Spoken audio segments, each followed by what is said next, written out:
درود و مهر دوستان کتاب فرو. شعر آفتاب می شود از فروغجان فرخزاد رو براتون میخونم. امیدوارم که خوشتون بیاد. سپاس از همراهی شما.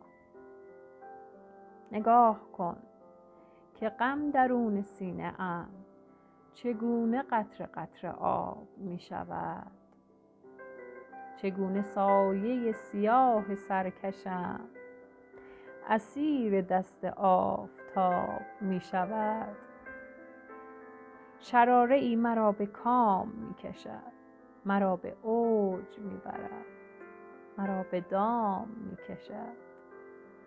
نگاه کن تمام آسمان من پر از شهاب می شود. تو آمدی ز دورها و دورها، ز سرزمین عطرها و نورها. نشانده ای مرا کنون به زورقی ز عاجها، ز ابرها بلورها. مرا ببر امید دلنواز من، ببر شهر شعرها و شورها.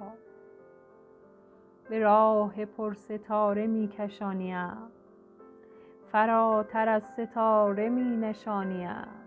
نگاه کن من از ستاره سوختم، لبالب از ستارگان تب شدم.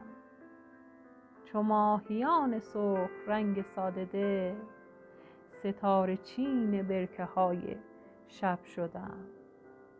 چه دور بود پیش از این زمین ما به این کبود غرفه های آسمان. کنون به گوش من دوباره میرسد صدای تو، صدای بال برفی فرشتگان. نگاه کن که من کجا رسیده ام، به کهکشان، به بیکران، به جاودان. کنون که آمدیم تا به اوجها، مرا بشوی با شراب موجها. مرا بپیچ در حریر بوسه‌ات، مرا بخواه در شبان دیرپا. مرا دگر رها مکن، مرا از این ستاره ها جدا مکن.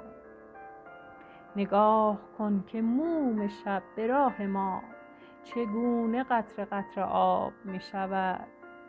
صراحی سیاه دیدگان من به لای لای گرم تو لبالب از شراب خواب می شود. به روی گاهواره های شعر من نگاه کن، تو می دمی و آفتاب می شود. درود دوستان.